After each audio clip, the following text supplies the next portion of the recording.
મુખ્યમંત્રી ભૂપેન્દ્ર પટેલના હસ્તે આજે સાબરમતી રિવરફ્રન્ટ ખાતે અમદાવાદ ઇન્ટરનેશનલ ફ્લાવર શો 2025 પ્રજાજનો માટે ખુલ્લો મૂકવામાં આવ્યો હતો. આ ઉદ્ઘાટન પ્રસંગે આરોગ્ય મંત્રી ઋષિકેશ પટેલ તેમજ સહકાર રાજ્યમંત્રી જગદીશ વિશ્વકર્મા પણ ઉપસ્થિત રહ્યા હતા. આ અવસરે મુખ્યમંત્રી ભૂપેન્દ્ર પટેલના હસ્તે ટ્રી સેન્સન્સનું લોન્ચિંગ અને mission 3 million tree coffee table બુકનું અનાવરણ કરવામાં આવ્યું હતું. ભારતીય સંસ્કૃતિની અને પ્રકૃતિની સુંદરતાનો સંગમ એટલે અમદાવાદ ખાતે આયોજિત વિશ્વ કક્ષાનો ફ્લાવર શો. આ વાર્ષિક રંગોત્સવમાં ભારતભરમાંથી પ્રકૃતિ અને સંસ્કૃતિ પ્રેમીઓ મુલાકાત લે છે. એટલું જ નહીં પરંતુ અગણિત યાદો સાથે લઈ જાય છે, કારણ કે ફૂલોની ફોરમ અને રંગોની માનવીય કલા કારીગરીથી સજ્જ છે. અહીંયા મુલાકાતી મંત્રમુગ્ધ ન થાય તો જ નવાય. અમદાવાદ ઇન્ટરનેશનલ ફ્લાવર શો 2025 આ વખત 6 ઝોનમાં વહેંચાયેલો છે, જેમાં કુલ 10 લાખથી વધુ ફૂલ, 50થી વધુ પ્રજાતિ તેમજ 30થી વધુ સ્કલ્પચર મૂકવામાં આવ્યા છે. ઝોન 1માં દેશની વૃદ્ધિ અને વિકાસ પર આયોજિત કરવામાં આવ્યું છે. આ ઝોનમાં ભારતની આર્થિક વૃદ્ધિ, વિકાસ અને હરિયાળા ભવિષ્યને વિભિન્ન પ્રતિમાઓ દ્વારા સિમ્બોલિક રીતે દર્શાવવામાં આવ્યું છે. હાથી, કમળ, વાયબ્રન્ટ આર્ચીસ, કેનોપી, ક્લસ્ટર, કોણાર્ક, સુશાસનના 23 વર્ષ, ફાઇટિંગ બુલ્સ અને બાળકો માટે આકર્ષણો આ ઝોનને વધુ સુંદર બનાવે છે.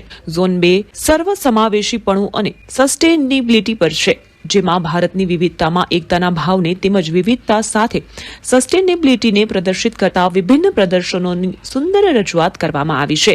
વાઘ, મોર, ગ્રેટર ફ્લેમિંગો, કહારી ઊંટ, એશિયાટિક સિંહ અને કેન્યોન વોલ આ ઝોનના આકર્ષણનું કેન્દ્ર છે. ઝોન 3 સસ્ટેનેબલ ભવિષ્ય તરફની પહેલ પર છે. ભારત આજે ગ્લોબલ વોર્મિંગ અને ક્લાઇમેટ ચેન્જ જેવી વૈશ્વિક સમસ્યાના નિવારણમાં સમગ્ર વિશ્વને નેતૃત્વ પ્રદાન કરી રહ્યું છે, ત્યારે તેનું પ્રદર્શન આ ઝોનમાં કરવામાં આવ્યું છે. બટરફ્લાય, સીગલ, મરમેડ અને ફ્લાવરફુલ વોલ્સ આ ઝોનને વિશિષ્ટ બનાવે છે.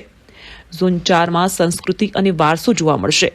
ભારતની સમૃદ્ધ સંસ્કૃતિ અને ઐતિહાસિક વારસાનું સુંદર પ્રદર્શન તેમજ તેમાં ભારતના યોગદાનની વિશિષ્ટ ઝાંખીઓ જોવા મળશે. બૃહદેશ્વર મંદિર, નંદી, માનસ્તંભ, યુનેસ્કો ગ્લોબ અને ગરબા આપણા સ્વર્ણિમ ઇતિહાસ અને સંસ્કૃતિની પ્રતિકૃતિ કરાવે છે. ઝોન 5માં ફ્લાવર વેલી જોવા મળશે.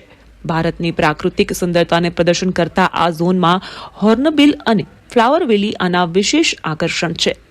ઝોન 6માં ભારતના ભવિષ્યનો માર્ગ દર્શાવવામાં આવ્યો છે.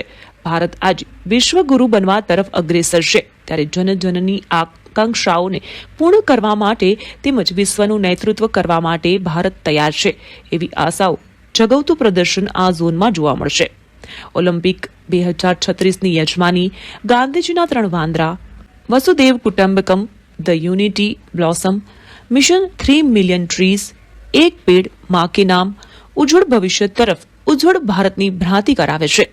સૌથી ખાસ વાત તો એ છે કે ગત વર્ષ વડાપ્રધાન નરેન્દ્ર મોદીની મુલાકાત દરમિયાન તેમણે સૂચવેલા સૂચનોને ધ્યાનમાં રાખીને આ વર્ષે જનભાગીદારીનો વિચાર અમલમાં મૂકવામાં આવ્યો છે, જેના પરિણામ સ્વરૂપ ઘણા સ્વતંત્ર કોર્પોરેટર અને સરકારી એકમો આ ફ્લાવર શોમાં ભાગીદાર બન્યા છે.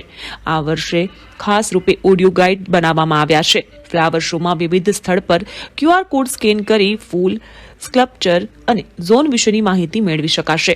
આ વર્ષે ખાસ સ્વરૂપે સોવેનિયર શોપ રાખવામાં આવ્યા છે, જે આવનાર મુલાકાતીઓને એક સુંદર ભેટ સાથે લઈ જવાની તક સાંપડે છે.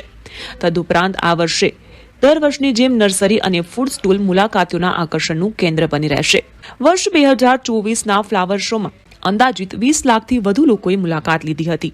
આ વર્ષના આયોજનને ધ્યાનમાં રાખતા તેનાથી વધારે લોકો મુલાકાત લેશે એવું અપેક્ષિત છે. ગત વર્ષ ફ્લાવર શોએ 400 મીટર લાંબી ફ્લાવર વોલ થકી ગિનિસ બુક ઓફ વર્લ્ડ રેકોર્ડમાં સ્થાન મેળવ્યું હતું. અમદાવાદ ઇન્ટરનેશનલ ફ્લાવર શો 2025ના ઉદ્ઘાટન બાદ મુખ્યમંત્રી સહિત તમામ ઉપસ્થિત મહેમાનોએ ફ્લાવર શોના વિવિધ આકર્ષણો નિહાળ્યા હતા. આ ઉપરાંત અનેકવિધ ફ્લાવર સ્કલ્પચરને મુખ્યમંત્રી સહિત સૌએ અત્યંત બિરદાવ્યા હતા. આ ઉદ્ઘાટન પ્રસંગે અમદાવાદના મેયર પ્રતિભાબેન જૈન, અમદાવાદના ધારાસભ્યો જેમાં દર્શાબેન વાઘેલા, અમિત શાહ, અમિત ઠાકર, કૌશિક જૈન, ડેપ્યુટી મેયર જતીનભાઈ Patel, standing committee chairman Devangbhai Dani, municipal commissioner M. Thennarasan, municipal કોર્પોરેશનના હોદ્દેદારો, પદાધિકારીઓ વગેરે ઉપસ્થિત રહ્યા હતા.